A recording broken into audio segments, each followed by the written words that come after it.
வாழ்க்கையில எத்தனை காரியங்கள் இழந்திருந்தாலும் சரி, எத்தனை காரியங்களோட வாழ்க்கையில பிசாசு நாசத்தையும் சேதத்தையும் கொண்டு வந்தாலும் சரி, அத்தரையிலிருந்தும் கர்த்தர் நம்மை விடுவிக்க வல்லவராக இருக்கிறார். அந்த சிறையிருப்பில் திருப்ப வல்லவராக இருக்கிறார். கர்த்தர் சகல சிறையிருப்பை திருப்புவார். கர்த்தர் சகல வியாதி என்னை விட்டு நீக்குவார் நினைச்சோம்னா அந்த சந்தோஷம் உங்கள் வாழ்க்கையில எல்லா பிரச்சனையிலிருந்து மேலே வருவதற்கான ஆற்றலை ஏற்படுத்தி கொடுக்கும். இருக்கிற நிலையை விட்டு பாருங்க, தீயின் தண்ணீரை விட்டு அந்த செழிப்பான இடத்தை பாருங்க, நிறைவை பாருங்க, சந்தோஷத்தை பாருங்க. கர்த்தர் கொடுத்த வாக்குத்தத்தை மனதில் எண்ணுங்க, சிந்திங்க, பேசுங்க. பேசுறீங்கன்னா கர்த்தர் கிரியை செய்வதற்கு அந்த இடத்துல வாசல் இருக்குன்னு அர்த்தம். எரேமியா திருப்புவோம். எரேமியா 30ஆம் அதிகாரம் திருப்புவோம். எரேமியா 30:17. அவர்கள் உன்னை விசாரிப்பற்ற சீயோன் என்று சொல்லி உனக்கு தள்ளுண்டவள் என்று பெயரிட்டபடியால் நான் உனக்கு ஆரோக்கியம் வரப்பண்ணி உன் காயங்களை ஆற்றுவேன் என்று கர்த்தர் சொல்லுகிறார். போன வாரத்திலிருந்து ஒரு காரியத்தை பேசுகிறோம். அந்த புது வருடத்துடைய தொடர்ச்சியாக பேசி வருகிறோம். கர்த்தர் சகல சிறையிருப்பையும் மாற்றுவார், திருப்புவார்னு பேசி வருகிறோம். இந்த வசனம் சொல்லுகிறது, ஐ வில் ரெஸ்டோர் யுவர் ஹெல்த்ன்னு இருக்கு. உன்னுடைய சுகத்தை நான் ரெஸ்டோர் பண்ணுவேன், மறுசீரமைப்பு பண்ணுவேன், அல்லது வியாதியின் சிறையிருப்பிலிருந்து உன்னை வெளியே கொண்டு வருவேன்னு சொல்லுகிறார். நம்மை குறித்த தேவனுடைய நோக்கம் என்பது பிசாசு கொண்டு வந்த அழிவு, நாச மோசங்கள், பிசாசனோட வாழ்க்கையில் திருடின சந்தோஷம், சமாதானம், பணம், நிறைவு, இவை அனைத்தையும் என்னோட வாழ்க்கையில் திருப்பி கொடுக்கிறது தேவனுடைய சித்தமாக, தேவனுடைய நோக்கமாக இருக்கிறது. ஏசு சொன்னார், பிசாசு திருடவும் கொல்லவும் அழிக்கவும் வருகிறான் என்று வேறொன்றுக்கும் வரான். அவனுடைய மனதில் இருக்கிற ஒரே எண்ணம், ஒரே சிந்தை, மக்களை அழிக்கணும், மக்களை நாசமாக்கணும், மக்களுடைய வாழ்க்கையில் தீமையை கொண்டு வரணும். அதான் அவனுடைய மனதில் இருக்கிற ஒரே சிந்தையாக நோக்கமாக இருக்கிறது. ஆனால் பிசாசு கொண்டு வர எல்லா காரியத்தையும் கர்த்தர் நம்மளோட வாழ்க்கையில் மாற்றி அமைக்க விரும்புகிறார். நீங்கள் தேவனுடைய பிள்ளையாக இருக்கீங்க, ரட்சிக்கப்பட்டிருக்கீங்க, தேவ ஜனமாக இருக்கீங்கன்னா சில தீமைகள் வாழ்க்கையில் சந்திச்சிருக்கலாம், சில அழிவை சந்திருக்கலாம், சில இழப்பை சந்திச்சிருக்கலாம். மனதில் என்ன வரும் என்றால், இந்த பிரச்சனையிலேருந்து வெளியே வருவதற்கான வாய்ப்பே இல்லை, இனி அவ்வளோதான், இது முடிஞ்சிருச்சுங்கிற நினைப்பு இயற்கையாக பார்க்கும்போது தெரியும். இயற்கையாக அப்படி இருக்கலாம், ஆனால் தேவனுடைய பார்வையில் அப்படி கிடையாது. தேவனுடைய பார்வையில் எதெல்லாம் முடியாதுன்னு நினைக்கிறோமோ அதெல்லாம் முடிய பண்ணுகிற தேவன் தான் கர்த்தர். தேவன் எல்லாவற்றையும் அப்படியே தலைகளாக மாற்றுகிற தேவன் அவர். வாழ்க்கையில் பிசாசு ஒருபோதும் கடைசி வார்த்தை பேசக்கூடாது. பிசாசு சொன்னது கடைசியாக இருக்கக்கூடாது. வாழ்க்கையில் ஒரு நாளும் பிரச்சனைகள் நம்மளோட வாழ்க்கையில் முடிந்து போவது கிடையாது. நம்மளோட வாழ்க்கையில் முடிந்தது என்று யார் சொல்ல வேண்டும் என்றால் கர்த்தர் தான் சொல்லணும். எல்லாம் ஓவர் எப்போ சொல்லணும்னா கர்த்தர் சொல்லணும். எப்போ ஒரு ஓவர் சொல்வார் என்றால், நீங்கள் ஜெயிக்கிற வரை ஒரு ஓவர்னு சொல்ல மாட்டார். நாம் ஜெயிச்சு முடிஞ்சதுக்கு அப்புறம் தான் கேம் ஓவர் பாரு. நாம் தோத்துக்கிட்டோம்னா கேம் முடியலை, கேம் கோயிங் ஆன் பாரு. நாம் ஜெயிக்கிற வரை கர்த்தர் நம் சார்பாக நிற்பார், பட்சத்தில் இருப்பார். நம் வாழ்க்கையில் எத்தனை காரியங்கள் இழந்திருந்தாலும் சரி, எத்தனை காரியங்களோட வாழ்க்கையில் பிசாசு நாசத்தையும் சேதத்தையும் கொண்டு வந்தாலும் சரி, அத்தரையிலிருந்தும் கர்த்தர் நம்மை விடுவிக்க வல்லவராக இருக்கிறார். அந்த சிறையிருப்பில் திருப்ப வல்லவராக இருக்கிறார். ஏன்னா தேவன் நம் சார்பில் இருக்கிறார், நம் பட்சத்தில் இருக்கிறார். நம்முடைய எல்லா தீமையிலிருந்து விடுதலையாக்க விரும்புகிறார். தேவனை குறித்த காரியம் என்றால், தேவன் காட் ஆஃப் ரெஸ்டோரேஷன் இருக்கிறார். இழந்ததையெல்லாம் திருப்பி தருகிற தேவனாக இருக்கிறார். ஏதாச்சும் இழந்திருக்கீங்களா? இழந்ததை ஏதாச்சும் தேவன் திரும்பி பெற்றிருக்கீங்களா? முதலுக்கு நல்லா சத்தம் வந்துச்சு. சில காரியம் இழந்திருக்கலாம். இழந்ததுன்னு சில காரியத்தை கர்த்தர் உங்களுக்கு மறுசீரமைப்பு ஏற்படுத்தி கொடுத்திருக்கலாம். ஆனால் எல்லாவற்றையும் கர்த்தர் திருப்ப விரும்புகிறார். அதனால தான் கர்த்தர் சகல சிறையிருப்பையும் திருப்புகிறார். இந்த காரியத்தை வச்சேன். இதே சில காரியங்களில் ஒரு சிறையிருப்பை திருப்புறான்னு சொல்லலை, எல்லா பகுதியில் இருக்க சிறையிருப்பை திருப்ப விரும்புகிறார். பிசாசனோட வாழ்க்கையில் தலைகீழாக்கினதை எல்லாவற்றையும் கர்த்தர் திரும்பி தலைகீழாக மாற்ற விரும்புகிறார். வேதம் சொல்லுகிறது இல்லையா, அப்போஸ்தலனாகிய பவுலை குறித்து பேசுகிறது, உலகத்தை கலக்குகிறவர்கள் இருக்கு. சிலங்க பைபிளில் உலகத்தை தலைகீழாக மாற்ற விரும்புகிறவர்கள் இருக்கு. அவங்க ஏன் தலைகீழாக மாற்றினா, பிசாசு தலைகீழாக மாற்றிருக்கான். பிசாசு எதை தலைகீழாக மாற்றினானோ அதெல்லாம் இவர்கள் திரும்பி தலைகீழாக மாற்றுகிறார்கள். அந்த வேலை தான் கர்த்தர் இன்னைக்கும் செய்கிறார்.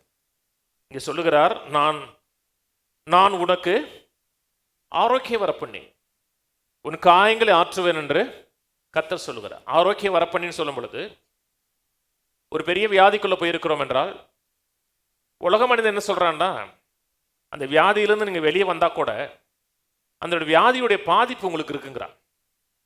ஆனால் தேவன் நம்மை சுகமாக்கி இருக்கிறார், தேவன் நம்மை விடுதலையாக்கி இருக்கிறார் என்றால் அந்த வியாதியுடைய ஒரு பாதிப்பு கூட நம்மளோட வாழ்க்கையில் தொடரக்கூடாது.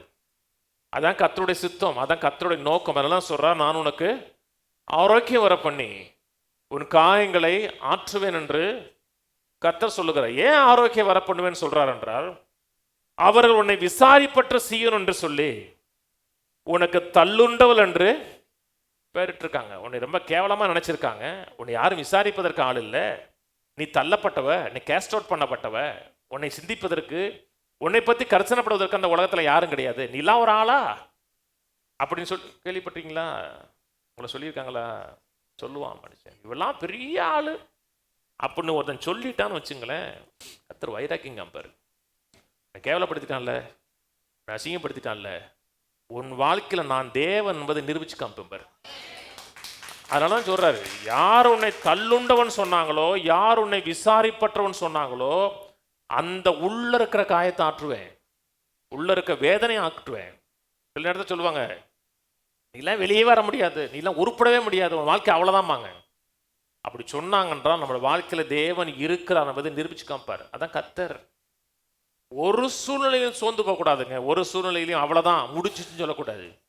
நாம் ஜெயிக்கிற வரை, கர்த்தர் நம்மளோட சார்பில் இருக்கிற வரை நம்மளோட வாழ்க்கையில் கேம் முடியாது. தொடரும் தொடரும் தொடரும். ஜெயிச்சு முடிஞ்சு கப்பை கையில் கொடுக்குற வரை கேம் போகும். ஃபர்ஸ்ட் அவ்வளோதான் முடிஞ்சா அடுத்த கேம் இருக்குங்க. இன்னும் பெரிய அடுத்த கேம் பெரிய கேமாக இருக்கும். வாழ்க்கையில் எவ்வளோ பிரச்சனை சந்தித்தாலும் எல்லா பிரச்சனையிலிருந்தும் நம்மை வெற்றி சிறக்க பண்ணுறது தான் கர்த்தருடைய நோக்கம், கர்த்தருடைய திட்டம். கர்த்தர் பல காரியங்களை அவன் வாழ்க்கையில் சீரம் பண்ண விரும்புகிறார். முதல் காரியம் சுகம். சரீரப்பூர்வமாக சுகமாக்க விரும்புகிறார். மனதில் ஏற்படுகிற காயங்களையும் கர்த்தர் சுகமாக்க விரும்புகிறார். இன்னொரு முக்கியமான காரியம், கர்த்தர் நம்முடைய சந்தோஷத்தை ரெஸ்டோர் பண்ண விரும்புகிறார். சந்தோஷத்தை ரெஸ்டோர் பண்ண விரும்புகிறார். விசுவாசத்தை ரெஸ்டோர் பண்ண விரும்புகிறார். சில மக்கள்லாம் சொல்லுவாங்க, அந்த நாட்கள் நான் எப்படி நான் விசுவாசமாக இருப்பேன் தெரியுமா? திரும்பி கர்த்தர் ரெஸ்டோர் பண்ண விரும்புகிறார். அந்த முன்னிருந்த நிலையை பார்க்கலாம் மேலான நிலைக்கு கர்த்தர் கொண்டு போக விரும்புகிறார். சந்தோஷம் முக்கியம். வேதம் சொல்லுகிறது, the joy of the Lord is our strength இருக்கு. கர்த்தருடைய மகிழ்ச்சி, கர்த்தருடைய சந்தோஷமே நம்முடைய பலன் இருக்கு. தமிழ்ல அவ்வளவு சிறப்பா இருக்காது. கர்த்தருக்குள் மகிழ்ச்சியாக இருப்பதே நம்முடைய பலன் இருக்கும். ஆனால் ஒரிஜினலாக எப்படி இருக்குன்னா, கர்த்தருடைய சந்தோஷமே நம்முடைய பலன் இருக்கு. மகிழ்ச்சி வேற, சந்தோஷம் வேற. மகிழ்ச்சி என்பது சூழ்நிலைகளை சார்ந்திருக்கிறது. கையில் நிறைய பணம் இருக்கு, பொருள் இருக்கு, நினைச்சதெல்லாம் நீங்கள் வாங்கிட்டு வந்துட்டீங்க. வீட்டுக்காரர் ஒரு 5 பவுனுக்கு நகை வாங்கி கொடுத்துருக்குறாரு அப்படின்னா எப்படி இருக்கும்? தூக்கம் வராது. பிறண்டு படுத்தா கூட தூக்கம் வராது. ஏன்னா ஒரு எக்ஸைட்மெண்ட் இருக்கும். நம்ம பிடிச்ச டிசைன் வாங்கி கொடுத்தாருல அப்படின்னு ஒரு இருக்கும்ல, இருக்கணும். இருந்தால் தான் அடுத்த வாங்கி கொடுப்பாரு, நகை வாங்கி கொடுப்பாரு. பெருசாக நகை வாங்கி கொடுத்தானாக்கும் சொல்லவே கூடாதுங்க. அவர் ஒரு கண்டாங்கி சேலை வாங்கி கொடுத்தா கூட சூப்பருங்க. என்ன கண்டாங்கி சேலை இருக்கான்னு தெரியல, இருக்கு. ஒரு கண்டாங்கி சேலை வாங்கி கொடுத்தா கூட சூப்பருங்க, எனக்கு ரொம்ப நாள் கண்டாங்கி சேலை கட்டணும் ரொம்ப ஆசையாக இருந்துச்சுங்க அப்படி சொல்லுங்க. அடுத்த அந்த ஆள் நினைப்பான், பட்டு சொல்லி பொண்டாட்டிக்கு ஒரு பட்டு போட வாங்கி கொடுப்போம் அப்படி நினைப்பான். இதெல்லாம் சீக்கிரட்டுங்க. நீங்கள் நன்றி சொன்னீர்கள் என்றால் நன்றி சொல்வதற்கான வாய்ப்பு உண்டாக ஆரம்பிக்கும். எல்லாமே நிறைவாக இருக்குது, சந்தோஷமாக இருக்கிறது, நமக்கு விரும்புகிறபடி வாழ்க்கை ஓடிக்கிட்டு இருக்குன்னா மனதில் ஒரு மகிழ்ச்சி இருக்கும். ஆனால் விரும்புகிறபடி எதுவுமே நடக்கலைன்னா, உலகத்திலேயே பெரிய ஜோக் குடிக்கிற ஒரு ஆள் ஜோக் அடித்தா கூட அப்படி முறைச்சி பார்ப்பீங்க. ஏன்னா உங்களுக்கு சிரிப்பதற்கான வாய்ப்பு இல்லை. அது என்னதுன்னா மகிழ்ச்சி. சந்தோஷங்கிறது அறிவை சார்ந்திருக்கிறது, சூழ்நிலை சார்ந்தது கிடையாது. டாக்டர்கிட்ட போகிறீங்க, டாக்டர் சொல்கிறாரு ஒரு வியாதி இருக்குங்கிறாரு. அவர் அறிவின் அந்த கேட்ட உடனே மகிழ்ச்சி போயிடும். ஆனால் அறிவு இருக்கிறதோட தழும்புகளால் நான் சுகமானேங்கிற அறிவு இருக்குதான் சந்தோஷம் இருக்கும் உங்களுக்கு. அறிவு சந்தோஷத்தை ஏற்படுத்தி கொடுக்கிறது, சூழ்நிலை மகிழ்ச்சி ஏற்படுத்தி கொடுக்கிறது. தழும்புகளால் சுகமான கர்த்தர் சகல சிறையேற்பை திருப்புவார், கர்த்தர் சகல வியாதி என்னை விட்டு நீக்குவார் நினைச்சோம்னா அந்த சந்தோஷம் உங்கள் வாழ்க்கையில் எல்லா பிரச்சனைலேருந்து மேலே வருவதற்கான ஆற்றலை ஏற்படுத்தி கொடுக்கும். ஆனால் எந்த சூழ்நிலையும் சந்தோஷத்தை இழந்துறாங்க. பிசாசு உங்களை பலவீனப்படுத்த நினைக்கும் போது அவன் செய்கிற முதல் காரியம் உங்கள் சந்தோஷத்தை அடிப்பான். உங்கள் சந்தோஷத்தை அடிச்சிட்டான்னா உங்களுக்கு ஸ்ட்ரென்த்து போயிடும். ஸ்ட்ரென்த்து போயிடுச்சுன்னா வின் பண்ணிடுவான். அதனால் முதல்ல என்ன செய்வான்னா உங்கள் சந்தோஷத்தை எடுக்கக்கூடிய என்னென்ன காரியத்தெல்லாம் கை வைக்கிற மாத்திரம் கை வைப்பான். சந்தோஷமா இருக்குங்க. அந்த ஒன்றை துதிப்பதற்கு மனசே இல்லாட்ட கூட கை ஊற்றி ஆண்டவரே சோத்திர ஆண்டவரே சோத்திர ஆண்டவரேன்னு சொல்லுங்க. சொல்லுவான், எதை நினைச்சு நீ துதிக்கிற? துதிப்பதற்கு என்ன காரணம் இருக்கு? உனக்கு என்ன நல்ல நடந்துச்சுன்னு துதிச்சுக்கிட்டு இருக்கம்மா. ஏன் சொல்றான்? உங்களை துதிக்க கூடாதுன்னு நினைக்கிறான். துதிச்சிங்கன்னா அதான் ஸ்ட்ரென்த்துங்கிறான். கர்த்தர் எவ்வளோ நன்மைகளை செஞ்சிருக்கிறாங்க. நீங்க உயிரோட இருக்கோமா? கர்த்தருடைய கிருபை. நீங்க இந்த சபை இந்த இடத்துல உட்காந்து கர்த்தருடைய வார்த்தையை கேட்குறோமா? கர்த்தருடைய கிருபை. கர்த்தருக்கு நன்றி சொல்லுங்க. சந்தோஷம் திருடக்கூடிய எத்தனை காரியங்கள் வந்தாலும் ஒரு பிரசங்கத்தை கேளுங்க, ஒரு பாட்டை கேளுங்க, கேட்டு உங்களையே உற்சாகப்படுத்துங்க, உங்களையே நீங்க பலப்படுத்துங்க. எரேமியா போவோம். எரேமியா 51, எரேமியா 51, 56. பாபிலோனை பாழாக்குகிறவன் அது மேல் வருகிறான், அதன் பராக்கிரமசாலிகள் பிடிபடுவார்கள், அவர்களுடைய வில்லுகள் முறிந்து போகும். சரி கட்டுகிற தேவனாய கர்த்தர் நிச்சயமாய் பதிலளிப்பார். சரி கட்டுகிற எல்லாவற்றையும் சரியாக்கக்கூடிய தேவனாய கர்த்தர் நிச்சயமாய் பதிலளிப்பார். இவங்க பாபிலோனின் சிறையிருப்பில் ஜனங்கள் இருக்கும் பொழுது பாபிலோனில் இருக்கிற தேவனுடைய ஜனங்களுக்கு கர்த்தருடைய வார்த்தை வருது. இது NLT போடுப்பா. Destroying armies come against Babylon. Her mighty men are captured and their weapons break in their hands. For the Lord is the God who gives just punishment. He always repays in full. அதை எதுவுமே மற்றதெல்லாம் விட்டுட்டு கடைசி பகுதி பிடிச்சுங்க. He always repays. அவர் repay பண்ணுறாரு. எப்படி பண்ணுறார்? ஃபுல்லாக பண்ணுறார்.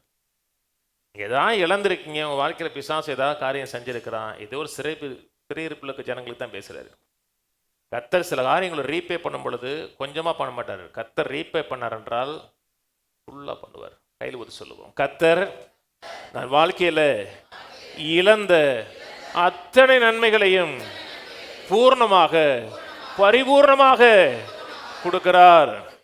ஆமேன், ஆமேன். அதெல்லாம் போன வாரம் படித்தோம். 1 சாமுவேல் 30 தாவீதுடைய அனைத்துமே போயிடுச்சு. மனைவி போயிட்டாங்க, பிள்ளைகள் போயிட்டாங்க, சொத்து போச்சு, ஆடு மாடு நாய் எல்லாமே போயிடுச்சு. அவருடைய பெலன் போக மட்டும் அழுகிறார். இனிமே அழுவதற்கு ஒண்ணுமே இல்லை அப்படிங்களுக்கு அழுகிறார். அழுது முடிஞ்சதுக்கு அப்புறம் ஒரு காரியம் செய்கிறார். அவர் கர்த்தருக்குள் தன்னை என்கரேஜ் பண்றார். அது செய்ய வேண்டிய முதல் காரியம் தாங்க. யாருமே உங்களை என்கரேஜ் பண்றதுக்கு இல்லைன்னா உங்களை நீங்களே என்கரேஜ் பண்ணுங்க. உங்களை பார்த்தே நீங்க பேசுங்க. அதுக்கப்புறம் இன்னொரு காரியம் செய்கிறார், கர்த்தரை நோக்கி ஜெபிக்கிறார். நம்மை நாமே என்கரேஜ் பண்ணவில்லை என்றால் கர்த்தரை நோக்கி ஜெபிக்க முடியாது. அதில் என்கரேஜ் பண்றார். அப்போ கர்த்தரை நோக்கி ஜெபிக்கிறார். சகலத்தின் திருப்பலாமா, பின்தொடரவா, பிடிப்பேனா கேட்கிறாரு. கர்த்தர் சொல்ற பின்தொடர், பிடிப்பாய், சகலத்தையும் திருப்பிக் கொள்வாய்ங்கிறார். சகலத்தையும் அதான் ரீபே பண்ணி கொடுத்தாரு. கொஞ்சமா கொடுத்தாரா? அத்தனையும் கொடுத்தா. அத்தனை மட்டும் இல்லை, எஸ்ஸா கொடுத்தாருங்க. அந்த 2 மனைவி தான். ஆனா சொத்து நிறைய வந்துச்சு. கர்த்தர் எப்பவுமே கொடுக்கிறார் என்றால் எக்ஸ்ட்ரா கொடுப்பார். சங்கீதம் 30 இருப்போம். சங்கீதம் 35. அவருடைய கோபம் ஒரு நிமிஷம், அவருடைய தயவோ நீடிய வாழ்வு. சில ஆங்கில பைபிளில் அவருடைய தயவோ வாழ்நாள் முழுவதும் இருக்கும் இருக்கு. சாயங்காலத்தில் அழுகை தங்கும், விடிய காலத்தில் களிப்பு உண்டாகும். நாளை காலையே களிப்பு உண்டாகும் சொல்லலை, ஆனால் ஒரு விடிவுன்னு ஒன்று இருக்கு. ஒரு சாயங்காலம் வந்திருக்கு, ஒரு அழுகை காலம் வந்திருக்கு, ஒரு சாயங்காலம் வந்திருக்குன்னா கட்டாயமாகவே ஒரு விடிவுன்னு ஒன்று இருக்கு. ஆனால் சுதந்திரக்கூடாது. வாழ்க்கை முழுக்க இருட்டாக தான் இருக்குமோ, வாழ்க்கை முழுக்க கஷ்டமாக தான் இருக்கும்னு நினச்சிங்கன்னா விடிவு வராது. நிச்சயமாகவே விடிவு உண்டு. சுதந்திரக்கூடாது. அது எப்படி செய்வது? எப்படி ரெஸ்டோரேஷனுக்குள்ளே போகுது? கர்த்தர் எல்லாவற்றையும் ரெஸ்டோர் பண்ணுறாருங்க. சில காரியம் இல்லை, அத்தனை ரெஸ்டோர் பண்ண விரும்புகிறார். இங்கே போவோம், யோவேல் போவோம். யோவேல் 2ஆம் அதிகாரம் 23ஆம் வசனம் வாசிக்கிறேன். சீயோன் குமாரரே, உங்கள் தேவனாய கர்த்தருக்குள் மகிழ்ந்து கலிகூறுங்கள். அவர் தக்கபடி உங்களுக்கு முன்மாரியை கொடுத்து உங்களுக்கு முன்மாரியும் பின்மாரியும் ஏற்கனவே வர்சிக்க பண்ணுவார். கலங்க தானியத்தினால் நிரம்பும், ஆலைகளில் திராட்சரசமும் எண்ணெயும் வழிந்தோடும். நான் உங்களிடத்தில் அனுப்பின என் பெரிய சேனையாகிய வெட்டுக்கிளிகளும் பச்சை கிளிகளும் முசிக்கொட்டை பூச்சிகளும் பச்சை புழுக்களும் பச்சித்த வருஷங்களின் விளைவை திரும்ப உங்களுக்கு அளிப்பேன். வருஷங்களின் பலனை திரும்ப அளிப்பேன் இருக்கு. ஆங்கில பைபிளில் I will restore the years இருக்கு.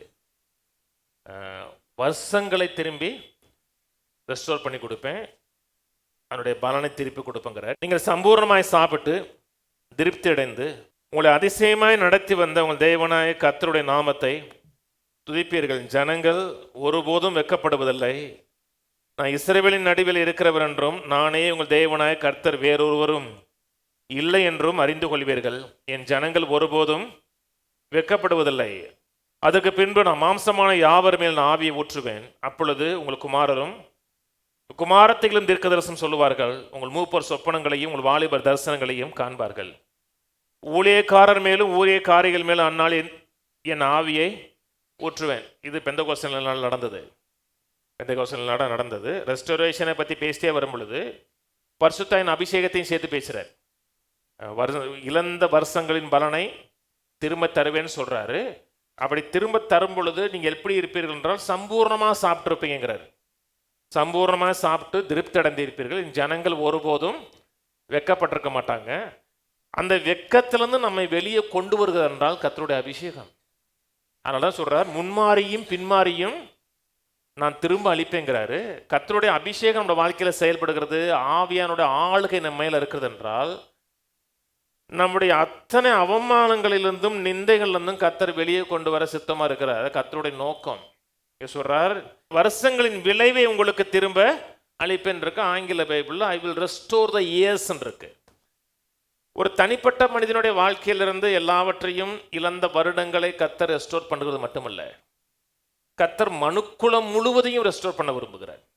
அது தனி மனிதனுக்கு மட்டுமல்ல, கவனிச்சமாக முக்கியமான காரியம். மனுக்குலம் முழுவதையும் கர்த்தர் மறுசீரம் பண்ண விரும்புகிறார். அது ஏன் ஒன்றாம் போவோம், மனதில் வச்சுருவாங்க. அது ஏன் 1:26 பின்பு தேவன் நமது சாயலாகவும் நமது ரூபத்தின்படியும் மனுஷனை உண்டாக்குவோமாக.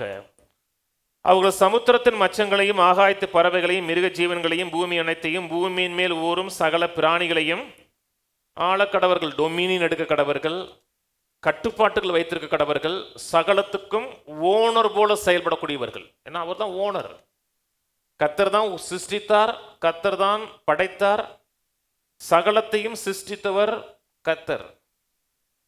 அன்னைக்கு சர்ச்சுக்கு ஒரு தம்பிட்டு ஜெகோவா விட்னஸ்காரங்க எதை பேசியிருக்காங்க.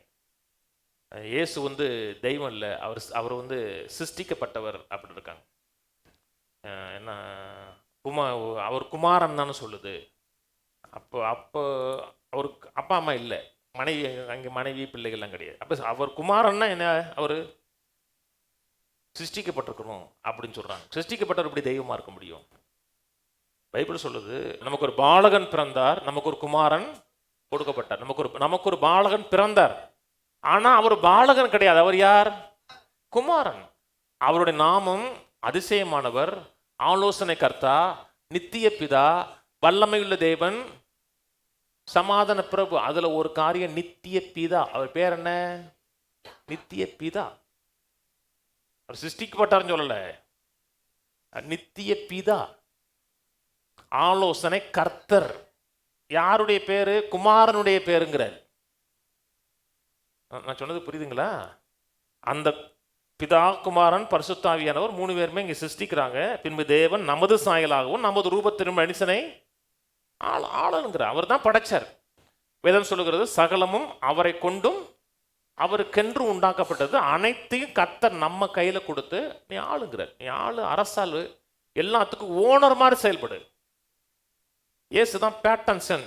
ஒரு குமாரன் எப்படி வாழணும் என்பதற்கு ஒரு முன் உதாரணம் இயேசு. எப்படி வாழணும் உங்களுக்கு முன் உதாரணம். இயேசு பூமியில் வர்றாரு, ஆதியாகமம் 1:26 அப்படியே ஆப்ரேட் பண்றாரு. போய் சொல்றாரு, ஒரு இடத்துல கழுதை கட்டியிருக்கோம், அந்த கழுதை அவுத்துட்டு வாங்குறாரு. அவங்க முன்ன பொண்ண தெரிஞ்ச மாதிரி சொல்ல, போ ஜோசப் வீட்டுக்கு போ, ஜோசப்புடைய கழுதை வெளியே கட்டிருக்கீங்க சொல்ல, போர் முற்சந்தியில் ஒரு கழுதை கட்டியிருக்கோம். அவன் கேட்பான், யாருக்குன்னு கேட்பான், ஓனருக்குன்னு சொல்லுங்கண்ணா. பைபிள் அப்படிதான் சொல்லுங்க, லார்டுக்கு வேணும், ஆண்டவருக்கு வேணும். ஆண்டவர்னா யாரு? ஓனருக்கு வேணுங்கிற. அவன் கொடுத்து விட்டான். ஏன்னா அவர் எப்படி வாழ்ந்தார்னா ஓனர் மாதிரியே வாழ்ந்தார். இந்த பூமி அவருக்கு சொந்தமானன்னு வாழ்ந்தார். அப்படிதான் கர்த்தர் உங்களை என்னையும் படிச்சிருக்கிறார். கர்த்தர் நம்மை ரட்சித்து திரும்பி வந்து ராஜ்யத்துக்குள்ள வைத்து ராஜ்யத்துடைய சகல ஆசீர்வாதங்களை அனுபவிக்க முடியாது வச்சிருக்கிறார். இன்னைக்கு மக்கள் பரிசுத்தம் பரிசுத்தம் பரிசுத்தம்னு சொல்றாங்க. பரிசுத்தம் பரிசுத்தம் தான் என்ன எதை சொல்றாங்கன்னா, சிவப்பு சேலையிலேருந்து வெள்ளை சேலைக்கு மாறிட்டோம்னா பரிசுத்தம், அவ்வளோதான், நத்திங். முன்னாடி சிக்கு சிக்கு சிக்குன்னு கட்டுவாங்க, இப்போ பலன்னு கட்டுறாங்க, அவ்வளோதான். பரிசுத்தங்கிறது உடையில இல்லை, பரிசுத்தங்கிறது சிந்தையில் இருக்கிறது. ராஜ்யத்தின் எண்ணம், ராஜ்யத்தின் சிந்தை. ராஜா மூலம் பார்க்குறீங்க, ராஜா மாதிரி சிந்திக்கிறீங்க, ராஜா மாதிரி நடந்துக்கிறீங்கன்னா பரிசுத்தமாக வாழ்றீங்கன்னு அர்த்தம். வெள்ளச்சேலை கட்டினதுக்கப்புறம் பிச்சைக்கார மாதிரி சிந்திச்சு பிச்சைக்கார மாதிரி பேசுறீங்கன்னா அது பரிசுத்தமே கிடையாது, அழுக்குன்னு அர்த்தம். தாட்டு மாறணும், சிந்தை மாறணும். ஏசு அப்படித்தான் வாழ்ந்தாரு. சொல்றாரு, ஒரு ஆழக்கடவுங்கிறாரு கீழே. பின்பு தேவன் தம்முடைய சாயலாக மனுஷனை சிருஷ்டித்தார், அவனை தேவ சாயலாக சிருஷ்டித்தார், ஆணும் பெண்ணுமாக அவர்களை சிருஷ்டித்தார். பின்பு தேவன் அவர்களை நோக்கி, நீங்க பழுகி பெருகி பூமி நிரப்பி அதை கீழ்ப்படுத்தி சமுத்திரத்தின் மச்சங்களையும் ஆகாயத்து பறவைகளையும் பூமியின் மேல் நடமாடுகிற சகல ஜீவ ஜந்துங்களையும் ஆண்டு கொள்ளுங்கள் என்று சொல்லி தேவன் அவர்களை ஆசீர்வதிச்சார். ஆண்டு கொள்ளுங்கள் என்று சொல்லி அவர்களை ஆசீர்வதிச்ச கவனிங்க. எல்லாவற்றுக்கும் மேல ஆளுகை கொடுக்கிறார், அதிகாரம் கொடுக்கிறார். என்னை போல ஒரு டூப்ளிகேட்டை உருவாக்க போறங்கிறார். என்னை போல ஒருத்தர் இருப்பான், அது வேற டூப்ளிகேட்டுங்கிறத போல, என்னுடைய என்ன சொல்றது, என்னை போல ஒருத்தன் என்ன மாதிரியே இருப்பான், நான் செயல்படுகிற மாதிரியே செயல்படுவாங்கிறாரு. பாவம் செய்யறதுக்கு முன்பாக அவனை பேரிட சொல்றாரு கர்த்தர். எல்லா மிருகங்களையும் கர்த்தர் கொண்டு வராரு. புத்தியில் அவ்வளவு ஷார்ப்பா இருக்காங்க. என்ன ஷார்ப்புங்கிறீங்க? வர வர வர வர டக்கு டக்கு டக்குன்னு பேர் வைக்கிறான், யோசிக்கவே இல்லை. அத்தனை மிருகங்களுக்கும் பேர் வைக்கிறான். கர்த்தர் எப்படி புத்தியில ஷார்ப்பா இருந்தாரோ அதே போல ஷார்ப்பா இருந்தான். அதுக்கப்புறம் பாவம் வந்தது, பிசாசு வஞ்சிக்கிறான். அந்த பழத்தை ஏவாள் சாப்பிட்றா, ஆதாம் கொடுக்குறான். வீழ்ச்சி வந்தது, தேவனுடைய இருக்க அந்த ஐக்கியம் போயிடுச்சு, தேவனிடத்திலிருந்து பெற்றுக்கொள்ளக்கூடிய அந்த விசுவாசம் போயிடுச்சு, இப்போ தேவனை நோக்கி பார்க்கக்கூடிய இருதயம் போயிடுச்சு. எல்லாவற்றுக்கும் மேலாக மனிதனுடைய புத்தி கூர்மை போயிடுச்சு. இன்னைக்கு உலகத்தில் சொல்றாங்க, மிகப்பெரிய சயின்டிஸ்டே 10% தான், 10ல் எதோ சம்திங் குறைவாக தான் பயன்படுத்துகிறான் இருக்காங்க. 10ல் 2%, 3% அவ்வளோதான் பயன்படுத்துகிறாங்க. அப்போ 10ஐயும் பயன்படுத்தினானா, 10க்கு 10 பயன்படுத்தினானா எங்கேயே இருப்பான்? அவ்வளவு புத்தி கூர்மைங்க. அவ்வளவு புத்தி கூர்மையா இருந்தவன் பாவம் செஞ்ச உடனே முட்டாளா மாறுறாங்க. தன்னுடைய பாவத்தை மறைக்கிறதுக்கு, தன் நிர்வாணத்தை மறைக்கிறதுக்கு அத்தி இலையில ட்ரெஸ் போடுறான். நான் ஒரு கோட்டு போட்டு இருக்கேன், நீங்க ஷர்ட் போட்டிருக்கீங்க. ஒருத்தர் அவர் மனைவியோடு வர்றாரு, அவருக்கும் அத்தி இலையில பேண்ட் சட்டை போட்டிருக்காரு, உன் மனைவியும் அத்தி இலையில சேலை கட்டி வராங்க. உங்களுக்கு எப்படி தோணும்?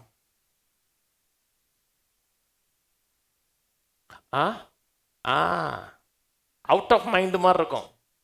புத்தி போச்சோ அப்படிதான் நினைப்போம். என்னடா அத்தி இலையில போய் ட்ரெஸ்ஸை தைச்சிட்டு வராங்க, டக்குன்னு உட்காந்தா கிழிஞ்சிராதா அப்படிங்கிற எண்ணம் இருக்கும். புத்தி இல்லையான்னு இருக்கும். அவ்வளவு பிரில்லியண்டா இருந்தவங்க எங்கே போய் நின்றுருக்கான்? அதான் இன்னைக்கு மனிதனுடைய நிலை. ஆவியானவர் திரும்பி நம்ம மேல வருகிறார், கர்த்தர் நம்ம மீட்டெடுக்கிறார் என்றால் புத்தியிலையும் ஷார்ப்பா இருக்கணும். மக்கள் சொல்றாங்களே, எனக்கு இது வராது அது வராது, வரணும், அத்தனையிலையும் ஷார்ப்பா இருக்கணுங்க. கர்த்தர் நமக்காக சாபமானார், எல்லா சாபத்தில் நம்மை மீட்டு கொண்டு ஆபிரகாமுக்கு உண்டான ஆசீர்வாதத்தை நம்மை ஆசீர்வதிச்சிருக்கிறார். அது ஆபிரகாமுடைய ஆசீர்வாதம் கிடையாதுங்க, கர்த்தருடைய ஆசீர்வாதங்க. ஆபிரகாம் ஓனர் கிடையாது. அந்த ஆசீர்வாதத்தை ஆபிரகாம் வச்சது கர்த்தர். அவன் மேல எந்த ஆசீர்வாதம் இருக்கிறதோ, வேறு விதமாக அவன் மேல எந்த அபிஷேகம் இருந்ததோ அதே அபிஷேகம் உங்களுக்குள்ளே உங்க மேலே இருக்கு. அப்போ நீங்கள் புத்தி கூர்மையாக இருக்கணும். எனக்கு வயசாயிருச்சு, மறக்குது, நான் எதுக்கு கடைக்கு வந்தேன், சிலருக்குலாம் தெரியாது எதுக்கு கடைக்கு போகணும்னு தெரியாது. அப்போ ரொம்ப ஷார்ப்பாக இருக்கீங்கன்னு அர்த்தம். ஜெபம் பண்ணுங்க, ஆண்டவரே இங்கே ஒரு ரெஸ்டரேஷன் நடக்கட்டும், ஆண்டவரே ஒரு அபிஷேகம் தொடட்டும், அப்படி என்ன இங்கே படட்டும் சொல்லுங்க. ஷார்ப்பாக இருக்கணும். வெளிப்படுத்தின விசேஷங்க, வெளிப்படுத்தின விசேஷம் 5ஆம் அதிகாரம். சங்கீதக்காரன் சொல்றாரு, சங்கீதம் 103 சர்ச்சை முடியும் போது கடைசியில் எல்லாம் சொல்லுவாங்க, என் ஆத்மாவே கர்த்தரை சோத்திரி, முழு பஸ்நாம சோத்திரி, ஆத்மாவே கர்த்தரை சோத்திரி, அவர் செய்த சகல உபகாரங்களையும். அப்படின்னா என்ன அர்த்தம்? சர்ச்சை முடிஞ்சிச்சுன்னு அர்த்தம். அப்படின்னா அர்த்தம் கடைசி ஃபைனல் ஆராதனை முடிஞ்சிருச்சு, பெறப்படுவோம் அப்படின்னு அர்த்தம். என்ன செஞ்சாரு, என்ன உபகாரம் கொடுத்தாரு, அக்கிரமங்கள் அனைத்தையும் மன்னித்திருக்க. அந்த ஒரு பாயிண்ட்ல அறிவு இருந்தா கூட எங்கேயே போயிருக்கலாங்க. வெளிப்படுத்தின 5:11 பின்னும் நான் பார்த்த பொழுது சிங்காசனத்தையும் ஜீவன்களையும் மூப்பர்களையும் சூழ்ந்திருக்க அநேக தூதர்களுடைய சத்தத்தை கேட்டேன். அவருடைய இலக்கம் 10,000 10,000 1000 இருந்தது. அவர்களும் மகா சத்தமிட்டு அடிக்கப்பட்ட ஆட்டுக்குட்டியானவர் வல்லமையும் ஐஸ்வர்யத்தையும் ஞானத்தையும் பலத்தையும் கனத்தையும் மகிமையும் ஸ்தோத்திரத்தையும் பெற்றுக்கொள்ள பாத்திரராய் இருக்கிறார் என்று சொன்னார்கள். அத்தனையும் ஆட்டுக்குட்டியானவருக்கு உரியதுங்கிறாங்க. என்னென்ன உரியது? வல்லமையும் ஐஸ்வர்யத்தையும் ஞானத்தையும் பலத்தையும் கனத்தையும் மகிமையும். நமக்கு ஸ்தோத்திரம் நமக்கு உரியது கிடையாது, ஸ்தோத்திரம் அவருக்குரியது. ஆனால் கனம் நமக்கு இருக்கா? இருக்கு. கர்த்தர் நம்மை கனப்படுத்துகிறார், கர்த்தர் நம்மை மகிமைப்படுத்துகிறாருங்கிற வார்த்தைன்னா நம்மை கனப்படுத்துகிறார்னு அர்த்தம். ஒரு பேக்கேஜ். மீட்கப்பட்டீங்களா அப்படின்னு ஒரு பேக்கேஜ். வேலைக்கு போகும்போது ஒரு பேக்கேஜ் கொடுக்குறான் பார்த்தீங்களா, உங்களுக்கு இதெல்லாம் இந்த இதில் உள்ள அடங்குண்டு. நீங்கள் ரட்சிக்கப்பட்ட போது உங்களுக்கு ஒரு பேக்கேஜ் கொடுக்குறாரு. அந்த பேக்கேஜில் என்ன இருக்குது? வல்லமை இருக்குது, ஐஸ்வர்யம் இருக்குது, ஞானம் இருக்குது, பலன் இருக்குது, கனம் இருக்குது. இத்தனையும் பேக்கேஜ். பிசாசு என்ன சொல்லுவான், உங்கள்கிட்ட வந்து பேரம் பேசுவான், இல்லை அது உனக்கு இல்லை, இவ்வளோதாம்மா. இல்லை, பேக்கேஜுக்குள்ளே இருக்குது. பேக்கேஜுக்குள்ளே அத்தனையும் இருக்குங்க. அதில் ஒரு காரியம் உங்களுக்கு என்ன இருக்குன்னா, வல்லமை இருக்குது, பலன் இருக்குன்னு இருக்கு. சிம்சன் கதை உங்களுக்கு தெரியும். பராக்கிரமசாலி. ஒரு தேசத்துடைய அந்த மெயின் கேட் இருக்கு தெரியுமா, மெயின் கேட்டை அப்படியே அசால்ட்டாக தூக்கி பின்னாடி வச்சுக்கிட்டு அப்படி மலையில் ஏறினான் தெரியுமா. எனக்கெல்லாம் எப்படி தூக்கினானே தெரியல. அப்படின்னா பெரிய 6 பேக்கா? இல்லை, அவன் மேலே கர்த்தருடைய ஆவியானவர் இருக்கிறார். உங்கள் மேலே இருக்கிறாரா? உங்களுக்கு உள்ளே இருக்கிறாரா? அவன் மேலே தான் இருந்தார். என் கர்த்தர் உங்களுக்கு உள்ளே இருக்கிறார். அப்படின்னா அவனை பார்க்கலும் பல மடங்கு சென்றா இருக்கணும். அவனை ஒருத்தரை ஒன்றுமே செய்ய முடியலங்க. உலகத்தோட கொஞ்சம் ஜாயின் பண்ணிட்டான், அப்படியே உலகத்தோட ரொம்ப ஜாயின் பண்ணுறான். தெலீலாளோட பழக்கமாகி போச்சு. தெலீலால் கேட்டு கேட்டு பார்த்தா, என்னதான் உனக்கு ரகசியம், அந்த ரகசியத்தை சொல்லுன்னு பார்த்தா அவன் ஒவ்வொரு முறையும் ஒரு கதை விடுறான். அதை வச்சு கேட்டுங்கன்னா போயிடும். கடைசியில் பார்த்தா பெண்களுக்கே ஒரு ஆயத்தை எடுத்தா விடுற அழுகையை போடுறான்டா அவன். கேட்டு பார்த்தாலும் நடக்காது. முசுக்கு முசுக்கு முசுக்கு முசுக்குன்னு அழுதா. அப்போ என் அன்பே இல்லை இல்லை அவங்க அவங்க அவங்க அவங்க அண்ணா அத்தோட ஆஃப் ஆகி அந்த 7 ஜடையை கட் பண்ணி விட்டிங்கன்னா, சிரைச்சி விட்டிங்கன்னா முடிஞ்சிச்சு. அவன் மடியில் போட்டு சிரைச்சிட்டா, ஆளை விட்டு அத்தனையும் போயிடுச்சு, அபிஷேகம் போயிடுச்சு. நான் சொல்கிறேன், அந்த வசனம் வாசிங்களேன். நியாயாதிபதியில் 16:17 தன் இருதயத்தெல்லாம் அவளுக்கு வெளிப்படுத்தி, சவரன் கத்தி என் தலையின் மேல் படவில்லை. நான் என் தாயின் கற்பத்தில் பிறந்தது முதல் தேவனுக்கென்று நசரேனையானவன். என் தலை சிரைக்கப்பட்டால் என் பலம் என்னை விட்டு போகும். அதனாலே நான் பணச்சயமாகி மற்ற எல்லா மனுஷரை போலவும் ஆவேன் என்று அவளிடத்தில் சொன்னான். என் தலையில் இருக்க முடிய சிரைச்சிட்டிங்கன்னா நான் மற்ற மனுஷனை போல ஆவேங்கிறான். ஒரு கவனி, ஒரு காரியம் கவனி. அவனுடைய ஸ்ட்ரென்த் என்ன? முடியல. கர்த்தரோட இருந்த கவனன்ட் அபிஷேகம் இருந்தது. அதுக்கு அடையாளம், அந்த கவனன்ட்டுக்கு அடையாளமாக தான் அந்த 7 லாக் போட்டிருக்கு, அந்த ஜடை போட்டிருக்காங்க. என் மேலே அந்த ஜடையை எடுத்துட்டிங்கன்னா அபிஷேகம் போங்கிறான். திரும்பி அவன் மேலே முடி வளர்ந்தவொடனே திரும்பி அபிஷேகம் வருது அவனுக்கு. அன்னைக்கு அந்த காலம். இன்னைக்கு நம்ம மேலே இருக்கவன் சொல்கிறான், என் மேலே அந்த அபிஷேகம் போயிருச்சுன்னா நான் சாதாரண மனுஷங்கிறான். நான் சொன்னது புரியுதுங்களா? வேறு விதமாக சொல்கிறான், மற்ற மனிதனையும் என்னையும் வித்தியாசப்படுத்துகிறது என்றால் என் மேலே இருந்த அபிஷேகங்கிறான். என் மேலே அபிஷேகம் இருக்கிறது என்றால் நான் ஸ்ட்ரென்த்தான ஆள். நான் அபிஷேகம் இல்லை என்றால் நான் பலவீனமான ஆள்கிறான். உன் மேலே அபிஷேகம் இருக்கா? உங்களுக்குள்ள ஆண்டவர் இருக்கிறாரா? ஆவியானவர் இருக்கிறாரா? அப்போ நீங்கள் பலவீனமான ஆள் கிடையாது. பெரிய ரகசியத்தை சொல்கிறாங்க. அன்னைக்கு இதை சொல்கிற யோவேல சொல்கிறாரு பார்த்தீங்கன்னா, எல்லாவற்றையும் ரெஸ்டோர் பண்ணுவேன். ரெஸ்டோர் பண்ணுறதுக்கு ஒரு காரியம் என்ன செய்யணும்? முன்மாறியும் பின்மாறியும் பேய் பண்ணுவேன். என் ஊழியக்காரர் மேலும் ஊழியக்காரிய மேல் நான் ஆவியை ஊற்றுவேன், அவர்கள் தீர்க்கதரிசனம் சொல்லுவார்கள். ஏசு சொன்னார், கமிஷன் கொடுத்துட்டாரு, உலகம் முழுவதும் போய் சுவிசேஷம் சொல்லுங்கட்டாரு. ஆனால் உங்கள் பலத்தில் போகாதீங்க, ஆவியானவர் வரும் வரை காத்திருங்க. நாங்கள் உன்னதத்தில் இந்த ஆவியானவர் வந்தார், அதுக்கப்புறம் ஹிஸ்ட்ரி. உங்கள் மேலே ஆவியானவர் இருக்கிறாரா? உங்களுக்குள்ளே இருக்கிறாரா? அப்போ நீங்கள் பலவீனமான ஆள் கிடையாது இல்லையா? நீங்கள் ஸ்ட்ரென்த்தான ஆள்.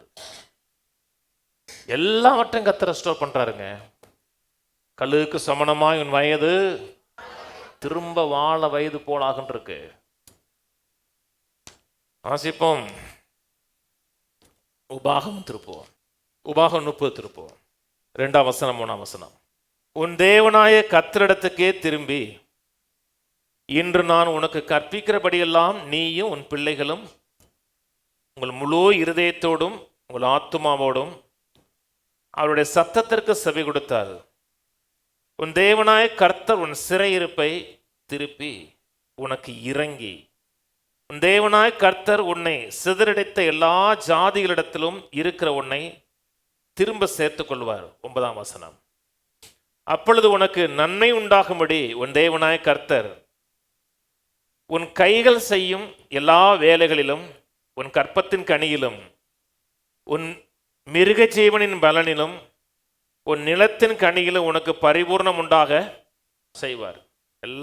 எல்லா சிறையிருப்பை நான் திருப்புவேங்கிறார் 3ஆம் வசனத்தில். அதுக்கு ஒரு காரியம் செய்கிறார், உன் தேவனாய கர்த்தரிடத்திற்கே திரும்பி, கர்த்தரிடத்தில் திரும்பி வாங்குறார். வாழ்க்கையில் சில பிரச்சனைகள், சில இழப்புகள், சில எதிர்மறையான காரியங்கள் நடக்கும் பொழுது மக்கள் செய்யக்கூடிய பெரிய தவறான காரியம் என்னன்னா, கர்த்தரை விட்டு விலகுவாங்க. கர்த்தரை விட்டு விலகுவாங்க, கர்த்தருடைய பிரசன்னத்தை விட்டு விலகுவாங்க, ஜெபிக்கிறத நிறுத்துவாங்க, சபைக்கு போகிறத நிறுத்துவாங்க, மற்ற விசுவாசிகளோட இருக்க தொடர்பையும் துண்டிச்சு கொள்வாங்க. நீங்கள் செய்யக்கூடாத மிக மிக மோசமான தீர்மானம் அது. ஒரு சிறையிருப்பில் இருக்கும்போது கர்த்தர் சொல்றாரு, உன் சிறையிருப்பை சகல சிறையிருப்பை திருப்புவேன். ஆனால் ஒரு காரியம் என்னிடத்தில் திரும்பணும், முக்கியமான காரியம். கர்த்தரை விட்டு விலகவே கூடாது. எந்த சூழ்நிலை, எப்பேற்பட்ட காரியம் இருந்தாலும் கர்த்தருடைய உறவில், கர்த்தருடைய ஐக்கியத்தில் நீங்கள் தொடர்ந்து எந்த அளவுக்கு நெருக்கமாக இருக்கிறீர்களோ அந்த அளவு தான் கர்த்தர் ரெஸ்டோரேஷன் ஏற்படுத்தி கொடுக்க முடியும். எண்ணங்கள், சிந்தைகள் தேவன் மேலேயும் தேவனோட வார்த்தையின் மேலே இருக்கணும். பிசாசு என்ன சொல்லுவான்? நீ ஆண்டவர் கும்பிட்டு உனக்கு என்ன நடந்துச்சு? சர்ச்சுக்கு போய் என்ன நடந்துச்சு? உனக்கு என்னதான் நடந்துச்சு? எல்லாம் இழந்து தானே நிற்கிற, எதுக்கு சர்ச்சுக்கு போற? ஆமா ஆமா கரெக்டு தானே, போய் என்னத்தை கண்டோம் சொல்லக்கூடாது. உங்க வாழ்க்கையில எந்த ஒரு பிரச்சனையும் கர்த்தர் காரணம் கிடையாது. நானோ அவைகளுக்கு ஜீவனை கொடுக்கவும், அந்த ஜீவன் அது பரிபூர்ணமா இல்லை அப்படின்னா கர்த்தர்ட்ட இல்லை, பரிபூர்ணமா இல்லை, நிறைவா இல்லை, உலகமே ஆச்சரியப்படத்துக்கூடிய செயலா இல்லைன்னா கர்த்தரிடத்துன்னு வரல. உங்க வாழ்க்கையில எந்த தீமைக்கும் எந்த பிரச்சனைக்கும் கர்த்தர் காரணம் கிடையாது. கர்த்தருக்கு பின்னாடி இல்லை, கர்த்தர் நேரடியாகவும் இல்லை, மறைமுகமாகவும் இல்லை. ஆனால் மக்கள் என்ன சொல்றாங்க? கர்த்தர் தான் செஞ்சாருங்கிறாங்க. கர்த்தர் தான் செஞ்சாரு, கர்த்தர் தான் நமக்கு நம்மை நேர்வழிப்படுத்துவதற்கும் நம்மை பாடம் கற்றுக் கொடுப்பதற்கும் கர்த்தர் பிரச்சனையை பயன்படுத்துறாரு. கர்த்தர் பிரச்சனையும் பயன்படுத்துவது கிடையாது, பிசாசையும் பயன்படுத்துவது கிடையாது. கர்த்தர் பிசாசை பார்ட் டைம் ஜாப்ல வச்சிருக்கல, வேலைக்கு அமர்த்தல. கர்த்தர் நம்மை சீர்திருத்துவதற்கு கர்த்தர் யாரை பயன்படுத்தணும்? ஆவியானவரை பயன்படுத்துறார். சொன்னது புரியுதுங்களா? ஆவியானுடைய வேலையை ஒரு நாளும் பிசாசு செய்ய முடியாது. அது அழிக்கிற வேலை, வாழ்க்கை நாசத்தை ஏற்படுத்துகிற வேலை என்றால் அது முழு தீர்மானம் அறிந்து கொள்ளணும். அது பிசாசுடைய வேலை. செய்ய வேண்டியது என்ன? எதிர்த்து நீக்கணும். அநேக நேரத்தில் பிசாசுடைய எண்ணத்தை கொடுப்பான். இதை கர்த்தர் தான் கொடுத்தாருங்கிற எண்ணத்தை கொடுத்துருவான். ஈஸியாக வரும். யோபுடைய வாழ்க்கையில் அவ்வளோ பெரிய சேதாரம். யோபு கன்வின்ஸ் ஆயிட்டார், கர்த்தர் தான் கொடுத்தாருன்னு. ஃபுல்லி கன்வின்ஸ்டு, முழு நிச்சயமாய் நம்பிட்டார். கர்த்தரிடத்தில் கர்த்தர் கொடுத்தார், கர்த்தர் எடுத்தார்ன்ட்டார். ஒரே வார்த்தையில், சிம்பிள் வார்த்தை. கர்த்தர் எடுத்தார், கர்த்தர் கொடுத்தார், கர்த்தருடைய நாமத்துக்கு ஸ்தோத்திரம். கொண்டாட்டி அதுக்கு மேலே தாவுறா. கர்த்தர் தானே எடுத்தாரு, சபிச்சுட்டு செத்து போங்கிறா. என்ன பொண்டாட்டி பாருங்க. சபித்து செத்துப்போ, கர்த்தர் தானே கொடுத்தாரு, செத்துப்போ, ஏன் இருக்க, செத்துப்போ. கர்த்தர் கொடுக்கல. என்ன வருதா? தேவனை அறிகிற அறிவுக்கு விரதமாக இரும்ப எல்லா எண்ணத்தையும் சிறைப்பிடிக்கணும்னு இருக்கு. கர்த்தர்கிட்ட வரல, கர்த்தரோட நோக்கத்திலிருந்து வரலன்னா அந்த எண்ணத்தை அப்படி கேப்சர் பண்ணணும். கர்த்தர் கொடுக்கல, இதுக்கு கர்த்தர் காரணம் கிடையாது. கர்த்தரை விட்டு விலகாமல் கர்த்தரிடத்துல திரும்பணும். ஒரு முதிர்ச்சியற்ற விசுவாசி, கர்த்தருடைய வார்த்தையில் வளராத விசுவாசி என்ன நினைப்பான்னா, கர்த்தர் தான் கொடுத்துட்டாருமா, கர்த்தர் தான் தீமையை ஏற்படுத்திட்டாரு, கர்த்தர் தான் சேதத்தை ஏற்படுத்திட்டாருமா. பிசாசுன்னு சொல்லுவான். கர்த்தரோட நேசிச்சா ஏன் இதை தராம தடுத்துருக்கலாம்ல? கர்த்தரோட நேசிக்கல இல்லை அப்படிமா. கர்த்தரை சிறையிருப்பை திருப்ப விரும்புகிறார். 3 சொல்றார், அவர் சிறையிருப்பை திருப்பிங்கிறார். 9 சொல்றாரு, சிறையிருப்பை திருப்பது மட்டுமல்ல, எல்லாவற்றையும் ரெஸ்டோர் பண்ணுவீங்கிறார். அந்த சிறையிருப்பிலிருந்து வெளியே கொண்டது மட்டுமல்ல, ஒரு பூர்ணமான பரிபூர்ணம், உனக்கு பரிபூர்ணம் உண்டாகும்படியாக செய்வார். கையில் சொல்லுவான், கர்த்தர் என் சிறையிருப்பை திருப்புகிறார், என் வாழ்க்கையில நான் இழந்த அனைத்தையும் எனக்கு பரிபூர்ணமாக திருப்பி கொடுக்கிறார். ஆமென். கர்த்தர் திருப்பி கொடுக்கும்போது குறைஞ்சது 2 மடங்கு, மேக்சிமம் விசுவாசத்துக்கு அளவு. எவ்வளவு விசுவாசிக்கிறீங்க அவ்வளவு. 7 முறைங்கிறாரு, இன்னொரு இடத்துல 120 முறைங்கிறாரு.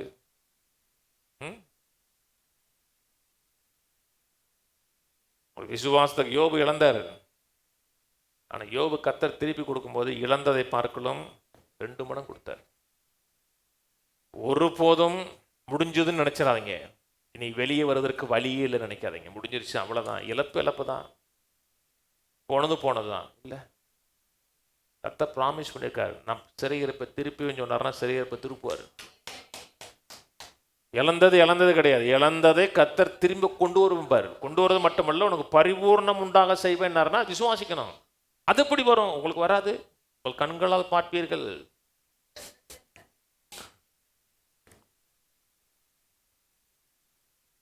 விசுவாசிக்கிறவனுக்கு ஆகும். விசுவாசம் தொடர்ந்து பெர்சிஸ்டன்ஸா தோல்வி அனுப்புவாங்க.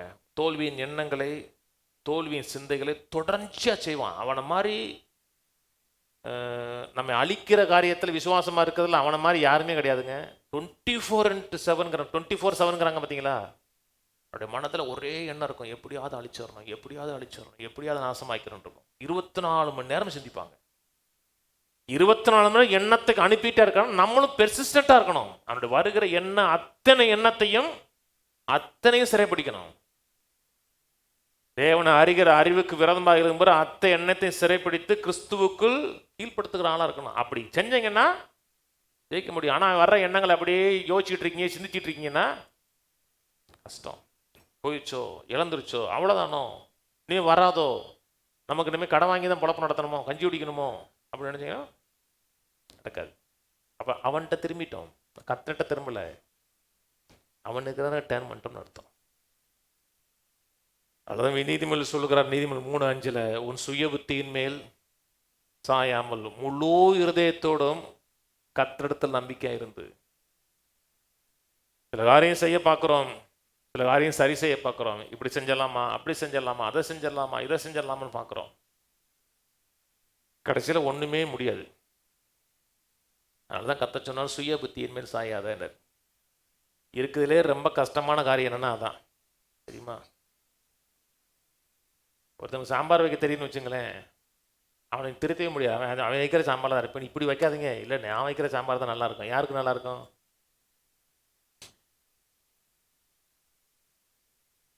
யாருக்கு நல்லா இருக்கும்? சில காரியம் வந்து சில மக்களுக்கெல்லாம் அவங்க சாதாரணமாக சொல்கிறேன், சுய அறிவை தாண்டி அவங்க வெளியே போகவே மாட்டாங்க, கற்றுக்கவே மாட்டாங்க. உங்கள் சுய அறிவை பயன்படுத்தி செஞ்சீங்க, என்ன கிடைச்சு? ஒன்றும் கிடைக்கல. இல்லை, இப்போ என்ன செய்யணும்? விட்டுட்டு எனக்கு மேலான 100 அறிவு தேவைப்படுகிறது. கர்த்தருடைய அறிவு வேணும், கர்த்தருடைய வார்த்தையின் அறிவு வேணும். வார்த்தை என்ன சொல்லணும், சிந்திக்கணும், யோசிக்கணும். அப்படி சிந்திச்சிங்கன்னா கர்த்தர் சொன்னார், சத்தியத்தை அறிவீர்கள். அந்த அறிவு உங்களை விடுதலையாக்கும். சத்தியத்திட்ட போகணும், சத்தியத்தை குறித்த அறிவை மனதில் வைக்கணும். ஒரு நாளும் பிசாசு என்ன சொன்னாலும் ஏற்றுக்காதீங்க. எதிர்காலத்தை குறித்து தோல்வியை சொல்லுவான், வெற்றியே இல்லை, அவ்வளோதான், முடிஞ்சிருச்சுமா. அவன் சொல்லக்கூடாதுங்க. நமக்காவது ஒரு எதிர்காலம் இருக்குது தெரியுமா? இருக்கா? இருக்கு. ஒருவேளை இந்த பூமி வாழ்க்கை தோல்வியாக முடிஞ்சா கூட நம்முடைய ஃபியூச்சர் பிரைட் ஃபியூச்சர் தெரியுமா? ஆனால் அவன் நிலைமை, ஐயோ அவனோட ஃபியூச்சரே இல்லைங்க, அவனுக்கு வெரி டேஞ்சரஸ் ஃபியூச்சருங்க. அவன் சொன்னதை சிந்திக்காம கர்த்தர் சொன்னதை சிந்திங்க. கர்த்தர் சொன்னதை சிந்திக்க சிந்திக்க என்ன உண்டாங்கன்னா உங்களுக்கு வந்து புத்துணர்ச்சி உண்டாகும். நான் அவன் சொன்னதை சிந்திக்கிறோம், அவன் சொன்னதை யோசிக்கிறோம், அதையே மனதில் ரீகால் பண்ணுறோம்னா நம்ம சிறையிருப்புக்குள்ளே இருப்போம். சிறையிருப்பை விட்டு வெளியே வர முடியாது. கர்த்தர் செயல்படுவதற்கான வாசலே நமக்கு கிடைக்காது. கர்த்தர் ப்ராமிஸ் பண்ணியிருக்கிறாரா? சிறையிருப்பை திருப்பின்னு ப்ராமிஸ் பண்ணியிருக்காரா? இப்போ செய்ய வேண்டியது என்ன? கர்த்தாவே என் சிறையிருப்பை திருப்பிங்க, வெளியே கொண்டு வருவீங்க. எப்படி ஏது எனக்கு தெரியாது, ஆனால் கொண்டு வருவீங்க, ஒரு வாசலை திறப்பீங்க அப்படின்னு சொல்லி கர்த்தரோட நினைவுகளை மனதில் வச்சு சுயபித்தியை சாராமல் கர்த்தர் மேலே நம்பிக்கையாக இருந்தீங்கன்னா வெளியே கொண்டு வருவார். அவ்வளோதானா, கஷ்டம் தானா, முடிஞ்சிச்சா நினச்சிங்கன்னா முடியலை. எப்போவுமே நீங்கள் தோத்துருக்கீங்கன்னா முடியலைன்னு அர்த்தம். வீச்சு வெளியே வருவோம். சொல்லிக்கிட்டே இருக்கணும், வசனத்தை சொல்லணும், சிந்திக்கணும். மார்க் 11:23 சொல்கிறாரு, எவனாக மலையை பார்த்து பெயர்ந்து சமுத்திரத்தில் தண்டுவன்னு சொல்லி தான் சொன்னபடி நடக்க முடியும், இருதயத்தில் சந்தேகப்படாமல் விசுவாசித்தால் அவன் சொன்னபடி அப்படியே ஆகும். அப்படி ஆகுமா? அப்படி எவன் சொன்னபடி? அவன் மனதில் எந்த சந்தேகம் இல்லாமல் நான் வெளியே வருவேன், ஜெயிப்பேன், மேற்கொள்ளுவேன், இழந்த அத்தனையும் திருப்புவேன், முன்னாடி இருந்ததை பாட்டில் மேலான நிலைக்கு வருவேன்னு சொன்னீங்கன்னா நீங்க சொன்ன மாதிரி நடக்கும். ஆமா,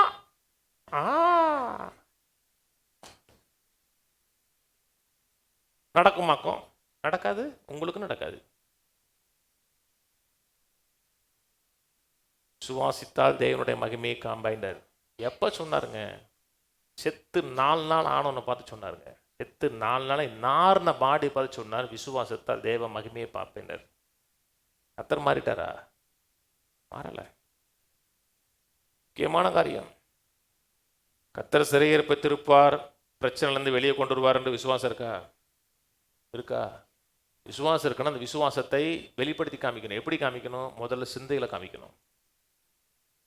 அவருடைய எண்ணங்களை மனதில் வச்சு சிந்திக்கணும். 2வது காரியம், அவருடைய வார்த்தை வாயில் வச்சு பேசணும். சிந்தையில் இருக்கணும், வாயில் வச்சு பேசணும். வாழ்நாள்முக பிரச்சனைகள், போராட்டங்கள், சவால்கள், நான் சந்தித்த பிரச்சனையை யாராச்சும் சந்திச்சுட்டாங்கன்னா அவங்க உயிரோடயே இருந்திருக்க மாட்டாங்க. ஏன்? சமயத்தோட ஒரு பாட்டு கூட பாட்டு வந்திருக்கு, நான் சந்திச்சு பிரச்சனையை சந்திச்சுருந்தா யாருமே உயிரோட இருந்திருக்க மாட்டாங்க. அதெல்லாம் சிம்பத்தி.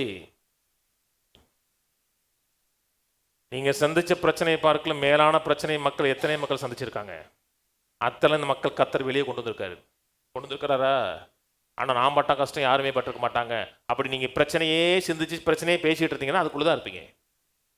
கர்த்தர் சிறையிருப்பை திருப்பதற்கு கர்த்தருக்கு வல்லம் இருக்குது, ஆற்றல் இருக்குன்னா அவருடைய எண்ணங்களை என்னுடைய மனதுக்குள்ளே கொண்டு வரணும். அவருடைய எண்ணங்களுக்கு விரதமாகிற எல்லா எண்ணங்களையும் சிறைப்பிடிக்கணும், கேப்சர் பண்ணி வெளியே அனுப்பணும். அப்புறம் வாயை திறந்து பேசணுங்கன்னா ஆண்டவர் சொன்னார், பிசாசுக்கு எதிர்த்துருங்கள், அப்பொழுது அவன் ஓடி போவான். எதிர்த்து நின்னா ஓடி போவான். எதிர்த்து நிற்கிறதுனா அவனுடைய எண்ணங்களே விடிய சிந்திக்கிறது இருக்கிறது கிடையாது. அவனுடைய எண்ணத்துக்கு விரோதமான எண்ணங்களை மனதில் சிந்திக்கணும். நான் சொன்னது புரியுதுங்களாங்க? இடத்துல பைபிள் இருக்கு, புஷ்பா எத்தாப்புல உட்காந்துருக்கா. பைபிள் எடுத்து வாங்குறேன். அப்படி பார்க்குறான்னா என்னுடைய எண்ணத்தை எதுக்குறா, எதுக்கு நான் எடுக்கணும் அப்படி எதுக்குறா?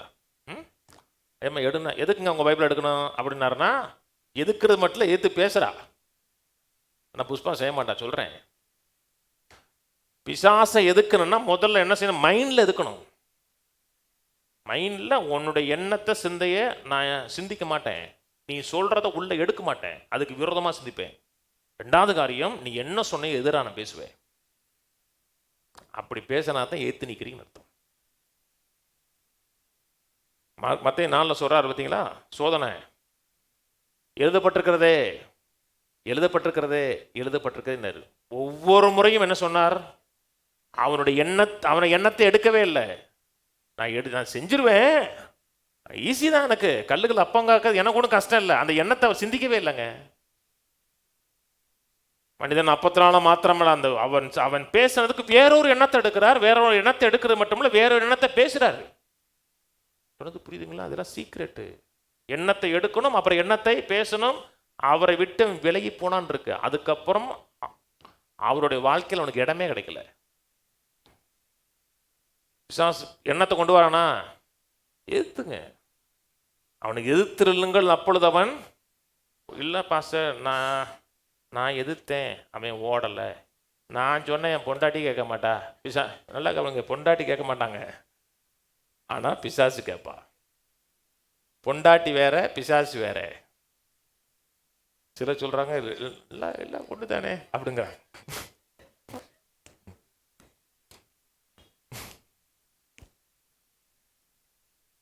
அப்படி இல்லை. ஒரு சரியான விதத்தில் எதிர்த்து நின்னீங்கன்னா அவன் உங்களை விட்டு ஓடி போவான் இருக்கு. உறுதியோடு எதிர்த்து நின்னீங்கன்னா நிச்சயமாக உங்கள் வாழ்க்கையில் என்ன செய்தால் அத்தனை நடந்து ஓடி போவான். அதுக்கு என்ன செய்யணும்? மனதில் எண்ணம், வார்த்தையின் எண்ணம், வாயில வார்த்தை. எபிரேயர் 4 சொல்றாரு, எபிரேயர் 4:12. தேவனுடைய வார்த்தையானது ஜீவனும் வல்லமை உள்ளதாக இருக்கிறது. தேவனுடைய வார்த்தை ஜீவனாக இருக்கிறது, அதே நேரத்தில் வல்லமையில் இருக்குது. சில இடத்துல மனதில் எனக்கு கூட என்ன வரும், பிசாசை பார்த்தோம்னா கழுத்தை நெரிச்சிடலாமன்னு போல இருக்கும். பிரச்சனை என்ன பாடுபடுது தான் மனுஷக்களை போட்டு அப்படி நெரிச்சிடலாமன்னு இருக்கும். ஆனால் நெரிக்க முடியாது, அவன் சரீரம் கிடையாது. அவனை அடிக்கணும்னா என்ன செய்யணும்? வார்த்தையை கொண்டு அடிச்சிங்கன்னா உச்சியிலேருந்து உள்ளங்கால் வரை அடிக்கலாம். அது எபேசுன்னா தேவனுடைய சர்வாயுத வர்க்கத்தையும் எடுத்துக்கொள்ளுங்க. அதில் என்னது? ஆவியின் பட்டயமாகிய வசனம். வசனத்தை படிங்க, சிந்திங்க, யோசிங்க. யோசிச்சிங்கன்னா வாழ்க்கையில் இருக்க எல்லா பிரச்சனையும் அப்படி யூட்டன் எடுத்து வெளியே வரும். இப்படி போயிட்டு இருந்த பிரச்சனை அப்படி யூட்டன் எடுத்து தேவனுடைய வார்த்தைக்கு நேராக போகும். அதுக்கு பதிலாக பிரச்சனையும் போராட்டங்களையும் சவால்களையும் எதிர்மையான காரியங்களை சிந்திக்கிறோம், அதை பேசுகிறோம், 4 பேர்கிட்ட சொல்கிறோம். அப்படின்னா தேவன் செயல்படுவதற்கு அங்கே வாசலே இல்லைன்னு அர்த்தம். உள்ளே நுழைய முடியாததுக்கான வாய்ப்பே இல்லாமல் போயிடும். என்ன பிரச்சனை, என்ன எதிர்மறையான காரியங்கள் வந்தால் கூட ஒரு நாளும் ஒருபோதும் கத்தரை விட்டு விலகக்கூடாது. யோபு சிந்திச்சு பாருங்க. யோபு உத்தமன், சன்மார்க்கன், நல்ல மனுஷன், அற்புதமான மனுஷன். யோபுவை பற்றி சாட்சி சொன்னது யாருன்னா கத்தர் சொன்னார். யோபு 1 எடுங்க.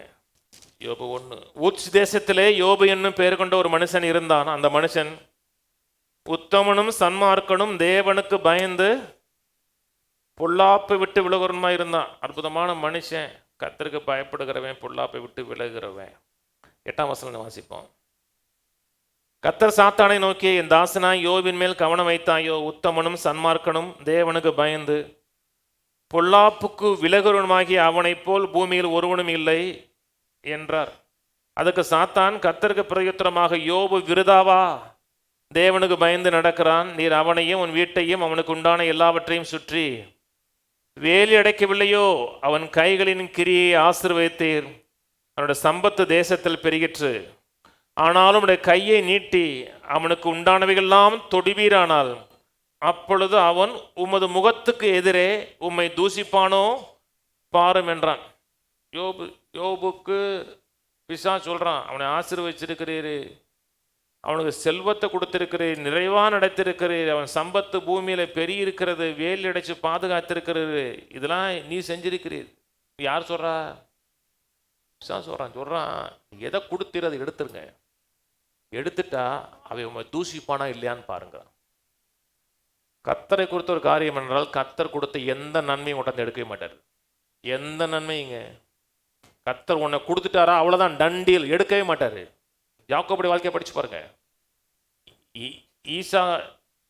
ஈசாக்கை ஏமாற்றி யாக்கோபு வாங்கிட்டு போகிறாரு, அப்பா ஏமாற்றி வாங்கிட்டு போகிறாரு.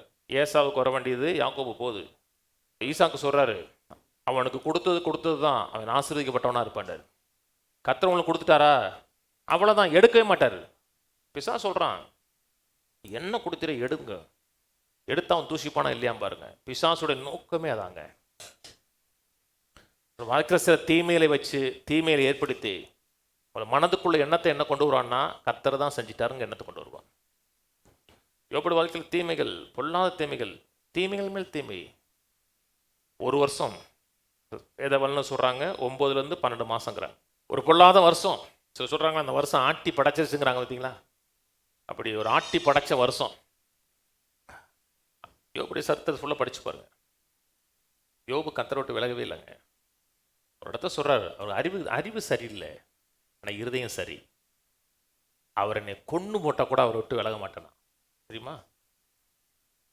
அதாங்க அறிவு. நான் அவரை விட்டு எந்த காரணத்துக்கு கூட விலக மாட்டேன். நீங்கள் கர்த்தரோடு விலகாமல் இருந்து வச்சுங்க, ஏதோ ஒரு காரணத்தில் கர்த்தரோட பேசிடுவாருங்க. என்ன பதில்னு சொல்லி கொடுத்துருவாரு முட்டை. கர்த்தரை விட்டு விலகவே இல்லை. கர்த்தர் ரெஸ்டோர் பண்ணாரா?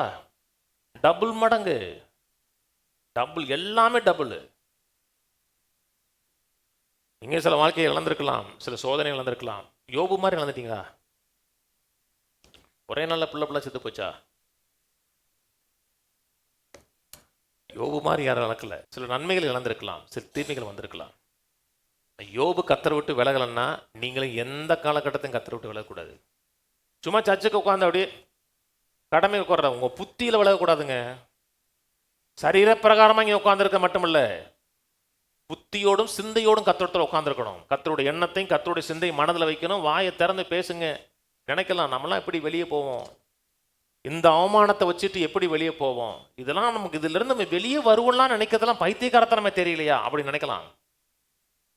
நினைக்காதீங்க, அது பிசாசு வச்ச நினைப்பு. வெளியே வாங்க, மன்னத்திலிருந்து வெளியே வாங்க. கர்த்தர் நிச்சயமா பிரச்சனைலேருந்து வெளியே கொண்டு வருவார். கர்த்தர் ப்ராமிஸ் பண்ணாருன்னா ப்ராமிஸ் பண்ணதான். எவ்வளவு வேணும் பொய்யுரையாத தேவன். நம்முடைய பார்ட் என்ன? உறுதியா நிற்கணும். கர்த்தர் என்ன சொன்னாரோ கர்த்தரின் வாழ்க்கையில எல்லா தீம்லேருந்து வெளியே கொண்டு வர நினைக்கணும். மனதில் பிரச்சனைகள் வருது, போராட்டம், பிசாசை பார்த்து சொல்லணும், பிசாசே நீ வாழ்க்கையில் எதெல்லாம் எடுத்தையோ திரும்பி நான் கர்த்தர் எனக்கு கொடுக்க வைப்பாரு. கர்த்தர் கட்டாயம் கொடுப்பாரு. கர்த்தர் என் சார்பில் இருக்கிறார், எனக்காக இருக்கிறார், எனக்காக யுத்தம் பண்ணுவார். ஒரு நாளும் கர்த்தரனை அவமானத்தில் நிந்தையில தலைகுனிய விட மாட்டார். அவனை பார்த்து பேசுங்க. அப்புறம் தாவீது மாதிரி நீங்க பேசுங்க. தாவீது மாதிரி பேசுங்க. தாவீது கர்த்தருக்குள் தன்னை என்கரேஜ் பண்ணா. கண்ணாடிக்கு முன்னாடி பேசுங்க. உனக்கடா கட்டாயம் வெளியே வருவடா, நீ ஜெயிப்ப, மேற்கொள்வ. இதெல்லாம் ஒரு காரியமா? வெளியே வருவ. கர்த்தர் நம்ம பட்சத்தில் இருக்கிறார், நம்மளோட டீம் ஜெயிக்கும்டா அப்படி சொல்லுங்க. கட்டாயம் ஜெயிச்சு வருவீங்க. கர்த்தர் உங்களுக்கு விசுவாசத்தை கனப்படுத்துவாரு. கர்த்தர் உங்கள் சைடில் இருக்கிற அறிவு இருக்கும். கட்டாயம் சக்சஸா இருப்போம். நம்ம தோல்வி கிடையாது, நம்ம விக்டிம் கிடையாது, நம்ம விக்டர்ஸ், ஜெயிக்கிறவர்கள். சங்கீதம் திருப்போம். சங்கீதம் 80 ஒரு 3 வசனம் ஒரே மாதிரி இருக்கு. சங்கீதம் 80:3, சங்கீதம் 80:7, சங்கீதம் 80:19. இந்த 3மே ஒரே மாதிரி இருக்கு. தேவனே எங்களை திருப்பி கொண்டு வாரும். தேவனே எங்களை 3ல சொல்றாரு, தேவனே எங்களை திருப்பி கொண்டு வாருங்கிறாரு. 7ல சொல்றாரு, சேனைகளின் தேவனே எங்களை திருப்பி கொண்டு வாரும். 19ல சொல்றாரு, சேனைகளின் தேவனாய கர்த்தாவே எங்களை திருப்பி கொண்டு. ஆங்கில பைபிள்ல ரெஸ்டோரஸ் அகெயின் இருக்கு. ஆம்பிளிஃபைட் பைபிள் எங்களை திரும்பவும் ரெஸ்டோர் பண்ணுங்கிற. கர்த்தர் ஏதாச்சும் உங்க வாழ்க்கையில் ரெஸ்டோர் பண்ணியிருக்கிறாரா? ஏதாச்சும் ஆண்டவருக்கு ஆண்டவரை இன்னொரு முறை ரெஸ்டோர் பண்ணுங்க. இன்னொரு முறை முன்னுக்கு முன்னாடி செஞ்சீங்க, அதுலேயும் ரெஸ்டோர் பண்ணுங்களேன், இதே ரெஸ்டோர் பண்ணுங்களேன் அப்படின்ட்டு பிரச்சனையை தாண்டி அப்படி மேலே பாருங்க. அப்படி பிரச்சனையை பார்க்காதீங்க, பிரச்சனையை தாண்டி மேலே கத்தர் அதுலேருந்து வெளியே கொண்டு வருவார்னு பாருங்க. வந்து இந்த பிரச்சனைலேருந்து என்னை வெளியே கொண்டு வாங்க ஆண்டவரை, என்னை ஆசீர்வதிங்க ஆண்டவரை, என்னை உயர்த்துங்க ஆண்டவன்னு சொன்னால் கத்தர் மீண்டும் ஒருவரை உங்களை திருப்பி கொண்டு வருவார். கடைசி 2 வசனம் முடிச்சு முடிப்போம். ஏசாயா 42, ஏசாயா 42:18. செவிடரே கேளுங்கள், குருடரே நீங்கள் காணும்படி நோக்கி பாருங்கள். என் தாசனை இல்லாமல் குருடன் யார்? நான் அனுப்பிய தூதனை இல்லாமல் செவிடன் யார்? உத்தமனை இல்லாமல் குருடன் யார்? கர்த்தருடைய ஊழியக்காரனை இல்லாமல் அந்தகன் யார்? நீ அநேக காரியங்களை கண்டும் கவனியாதிருக்கிறாய்.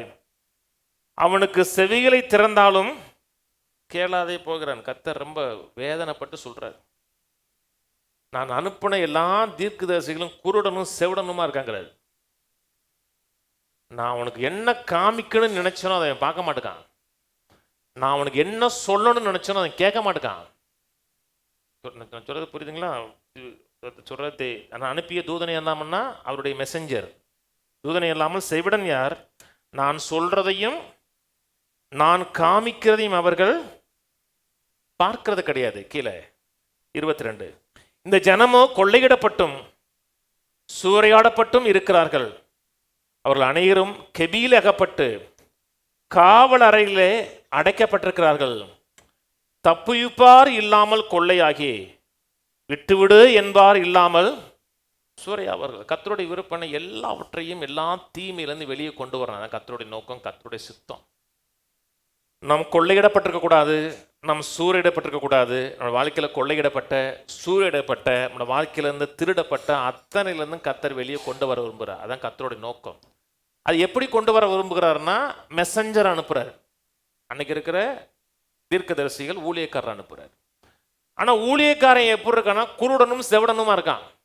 கர்த்தர் என்ன சொல்கிறாரோ அதை கேட்கறது கிடையாது. கர்த்தர் என்ன பார்க்க வைக்கிறாரோ அதை பார்க்கறது கிடையாது. கேட்டா பார்த்தா தான் இவன் பேசுவான். இவன் பார்க்கறதும் கிடையாது, கேட்கறதும் கிடையாது. அதன் விளைவாக மக்களுக்கு இவன் சொல்றதுக்கு ஒன்றும் இல்லை. அதனால மக்கள் கொள்ளையிடப்பட்டிருக்கிறார்கள், சூறையாடப்பட்டிருக்கிறார்கள். என் ஜனங்களை பார்த்து விட்டுவிடு என்பார் இல்லாமல், விட்டுவிடு என்பார் இல்லாமல் சூறையாவார்கள் இருக்கு. ஆங்கில அழகா இருக்கும். என் ஜனங்களை பார்த்து ரெஸ்டோர் என்று சொல்வதற்கு ஆள் இல்லாதனால சூறையாகப்பட்டிருக்கான் இருக்கு. என் ஜனங்களை பார்த்து விடுவிக்கப்படு என்று சொல்வதற்கு ஆட்கள் இல்லைங்கிறார். நான் இன்னைக்கு தீர்க்கதரிசியா சொல்றேன். நான் குருடனும் கிடையாது, செவிடனும் கிடையாது.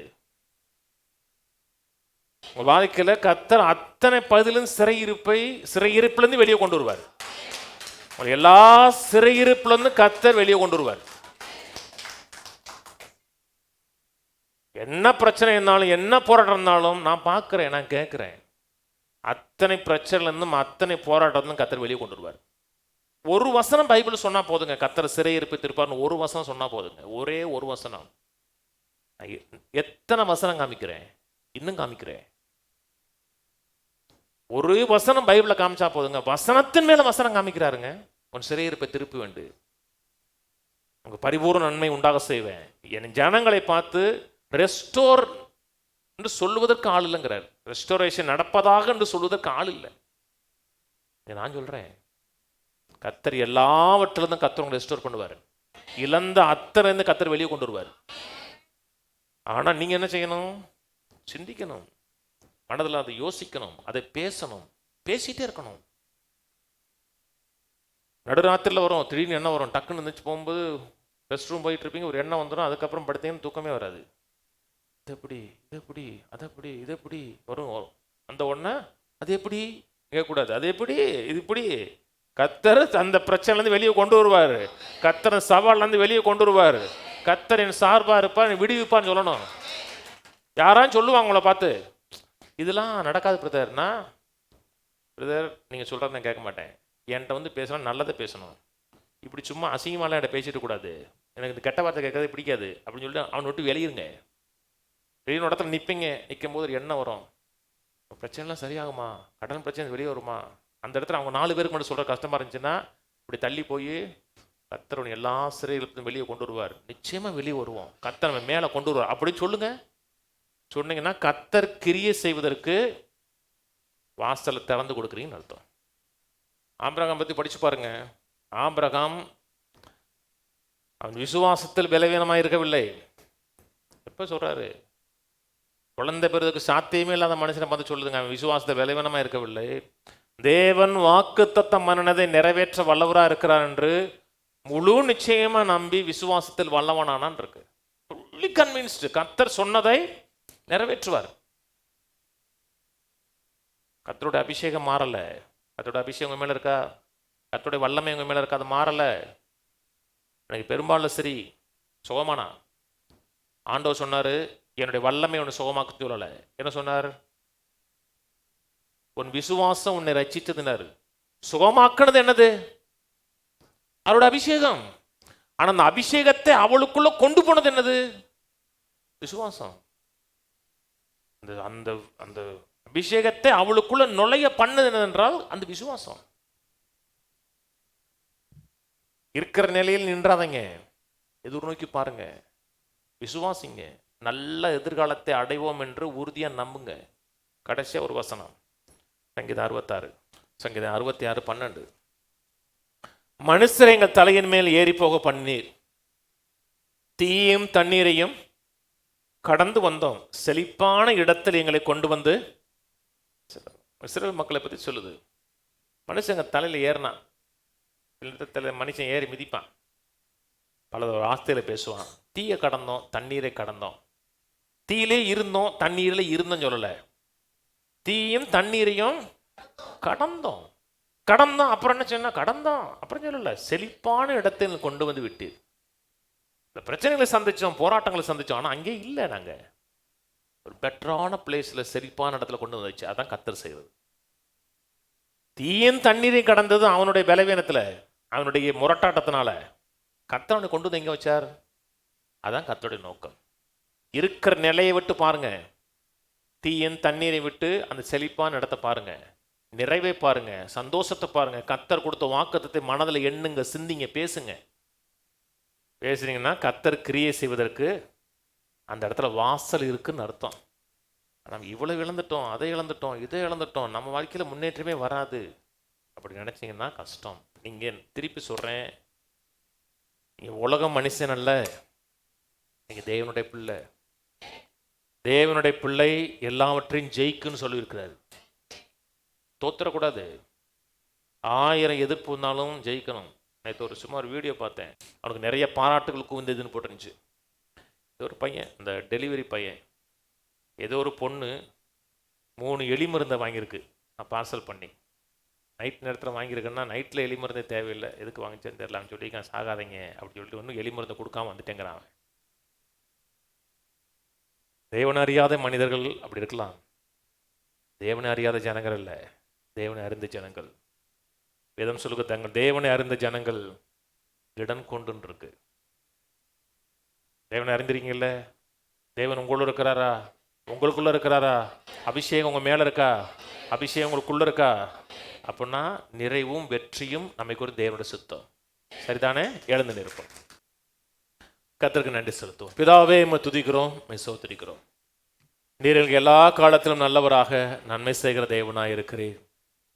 வாழ்க்கையின் சகல சிறையிருப்பையும் திருப்புகிற கர்த்தராய் இருக்கிறீர். உமக்கு நன்றி. இயேசு நாமத்தில் கேட்ட ஜனங்களை ஆசீர்வதிக்கிறேன். வாழ்க்கையில் எல்லா சிறையிருப்பும் மாறட்டும், கலக்கங்கள் மாறட்டும், குறைவுகள் மாறட்டும். இயேசு நாமத்தில் எல்லா சிறையிருப்புகளும் திருப்பப்படுவதாக என்று சொல்லுகிறேன். சிறையிருப்பை திருப்புகிற கர்த்தர் சகல சிறையிருப்பையும் திருப்பி அவர்களுக்கு பரிபூர்ண நன்மை உண்டாக செய்வேன்னு சொன்னீரே, பரிபூர்ண நன்மை உண்டாக செய்கிறக்கா நன்றி. நாம் மையப்படட்டும், வல்லமை உண்டாயிருக்கட்டும். கர்த்தருனை மேன்மையாக வைப்பார்னு சொன்னீங்களே, எல்லா பகுதியிலும் மேன்மையாக வைங்க, உயர்த்தி வைங்க. செழிப்பான இடத்தில் கொண்டு வந்து விட்டீர்னு சொல்லப்பட்டிருக்கிறதே, செழிப்பான இடத்துல கொண்டு வந்து விட்டதுக்கா நன்றி. இயேசு நாமத்தில் இதை கேட்கிற ஒவ்வொரு மக்களையும் நான் பார்த்து சொல்லுகிறேன், விடுதலையாக்கப்படுவீர்களாக என்று சொல்லுகிறேன். சூறையாடப்பட்ட கொள்ளையடிக்கப்பட்ட அத்தனையிலிருந்து கர்த்தர் உங்களை விடுவிப்பார் என்று சொல்லுகிறேன். கர்த்தர் உங்களை சிறையிருப்பை இயேசு நாமத்தில் திருப்புகிறார் என்று சொல்லுகிறேன். இயேசு நாமத்தில் எல்லா சிறையிருப்பிலிருந்தும், அடிமைத்தனத்திலிருந்தும், அவமானத்திலிருந்தும், நிந்தையிலிருந்தும் ஜனங்கள் வெளியே வரட்டும். கர்த்தரோட நாமம் உயர்ந்திருக்கட்டும். தலை தொங்கி நடக்கிற ஜனங்கள் இல்லாமல் தலை நிமிர்ந்து நடக்கிறவர்களாய், எதிர்காலத்தை சிந்திக்கிற மக்களாய், அதை யோசிக்கிற மக்களாய் மாற்றுவதற்கான நன்றி. எல்லா விதமான கனமும் மகிமையும் உமக்கு உண்டாயிருக்கட்டும். நாமத்திற்கு சகல கனமும் மகிமையும் துதி உண்டாகட்டும். இயேசு கிறிஸ்துவின் நாமத்தில் பிதாவே, ஆமென். கர்த்தராகிய இயேசு கிறிஸ்துவுடைய கிருபையும் பிதாவாகிய தேவனுடைய அன்பும் பரிசுத்தாவின் ஐக்கியமும் நம் அனைவரோட கூட இன்றைக்கும் என்றைக்கும் கிறிஸ்துவின் வரி மட்டும் இருப்பதாக, ஆமென். கர்த்தரோட ஆசீர்வதித்து எல்லா தீமைகளுக்கு விலக்கி காக்க கடவர். கர்த்தர் தன்னுடைய தயவுள்ள முகத்தை உங்களுக்கு பிரகாசிக்க பண்ணி உண்மையில் கிருபையாயிருக்க கடவர். கர்த்தர் தம்முடைய முகத்தை பிரசன்னமாக்கி சமாதானம் கட்டளையிட கடவர். கர்த்தரோட ஆசீர்வதித்து ஜீவனோடு சுகத்தோடு தீர்காயுசோடு எல்லா நோய்களையும் நீக்கி ஜீவனோடு 120 ஆண்டுகளுக்கு மேலாக வாழ வைப்பாராக. ஆமென், ஆமென், ஆமென்.